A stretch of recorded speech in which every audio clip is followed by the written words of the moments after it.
Vamos gravar um vídeo sobre a realização de retículas seguindo aquele tutorial que está no Forks.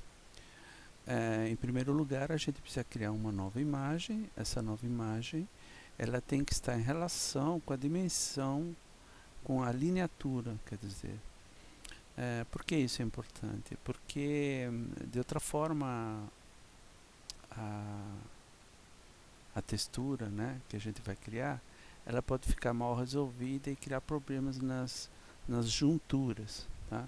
Uma forma que eu encontrei é o seguinte: se você tem uma lineatura de 85 LPI, como é o caso lá do tutorial nosso, a gente divide esse valor por 100 e vai encontrar a dimensão final desse quadrado que a gente vai criar para encher com uma textura com lineatura 85 LPI. Nesse caso, resulta um quadrado de 85,85 por 0,85 de polegada. A resolução tem que ser 600 dpi e criamos o nosso quadrado. Ok, criado o quadrado, o próximo sucessivo é transformar isso em escala de cinza. Outra coisa a ser feito agora é encher esse espaço com um valor de cinza, no nosso caso 30%, que equivale a um valor de 70%. E já estava ali, vamos encher, ok? Próximo passo é aquele de criar a retícula, que é bem fácil usando esse comando. Esse filtro é o Distorts Newsprint.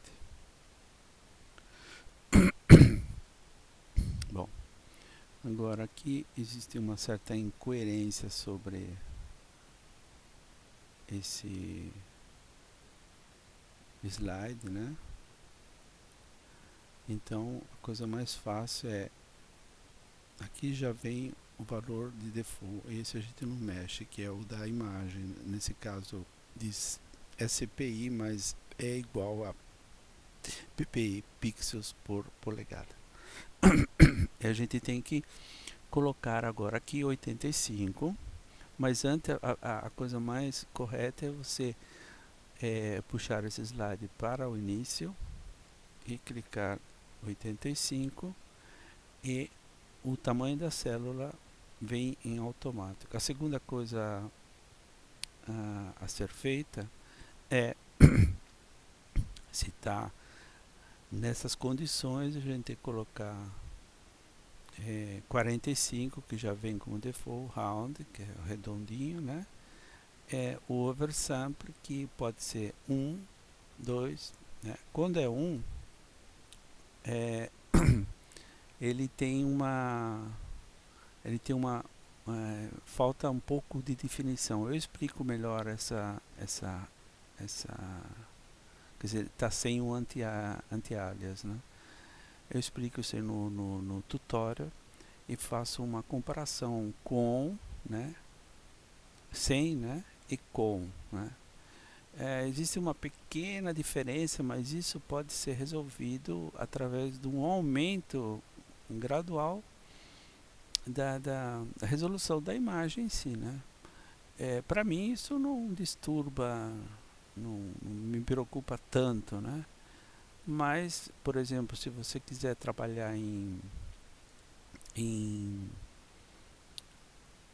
diretamente em escala de cinza, né, o arquivo fica um pouco mais pesado. Recomendo você usar 2 ou 3 aqui. Se você quer usar, como eu, que gosto de trabalhar diretamente em arquivo de 1 bit, né, em branco e preto, para esse tipo de efeito, então você tem que deixar em 1 simplesmente. A gente cria, dá OK, né? E a retícula foi realizada aqui. Para entender um pouquinho a diferença, vou fazer voltar atrás, né? E vamos aplicar novamente aquele filtro.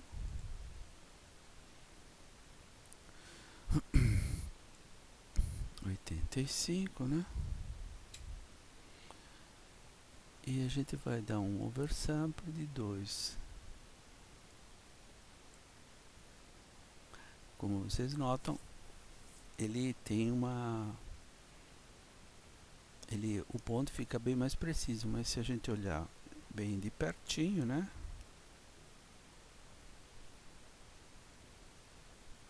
Na verdade ele está usando o anti-alias. É o ponto que está melhor. É simplesmente o efeito do anti-alias. Eu vou tentar fazer uma comparação. Esse aqui é o resultado mais ou menos, né, que teríamos na escala real. Se a gente voltasse atrás, né, e colocasse simplesmente né, aqui no oversample 85, 7, teremos esse efeito. Colocando, teríamos esse efeito. Dá claramente no vídeo, dependendo de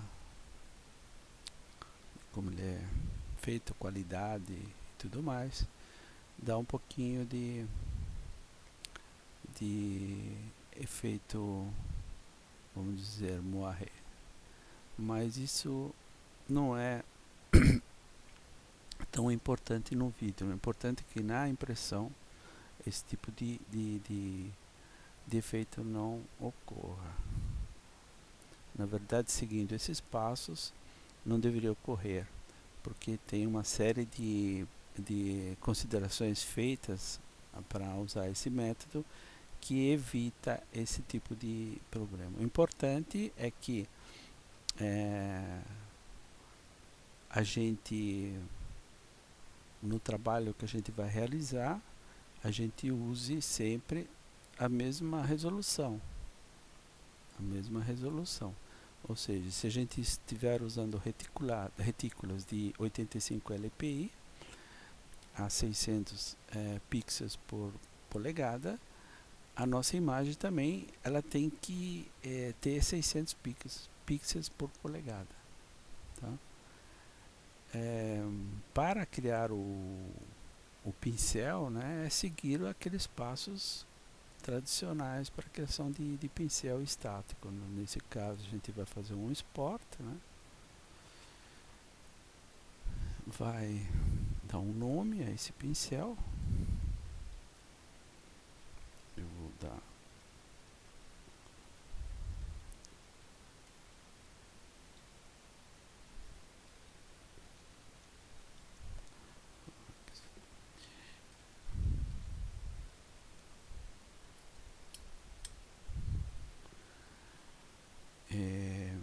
colocamos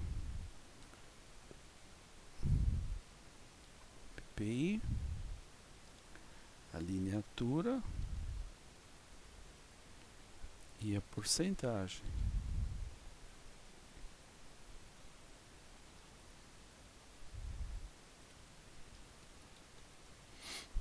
Desse modo fica bem identificado o pincel. GBR, né? 10 está ótimo. Agora a gente cria forks exemplo, pincel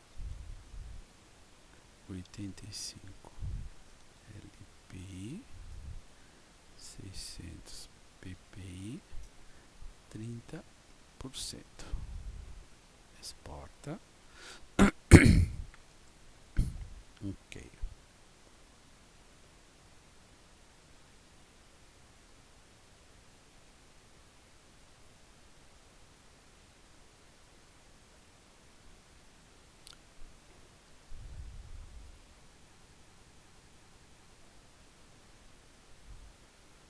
Agora nós vamos ver nosso pincel, forks exemplo está aqui, tá? Importante é notar que a dimensão dele deve estar sempre nessa dimensão aqui para ser usado. Então você tem que fazer um reset na dimensão dele, tá? Porque senão você está fazendo escalando ele para uma dimensão menor ou maior, e isso não é bom quando você vai aplicar. No caso de você usar patterns, esse problema não existe, porque ele já vem na dimensão, ele já é criado naquela dimensão que você está fazendo. Bom, é isso.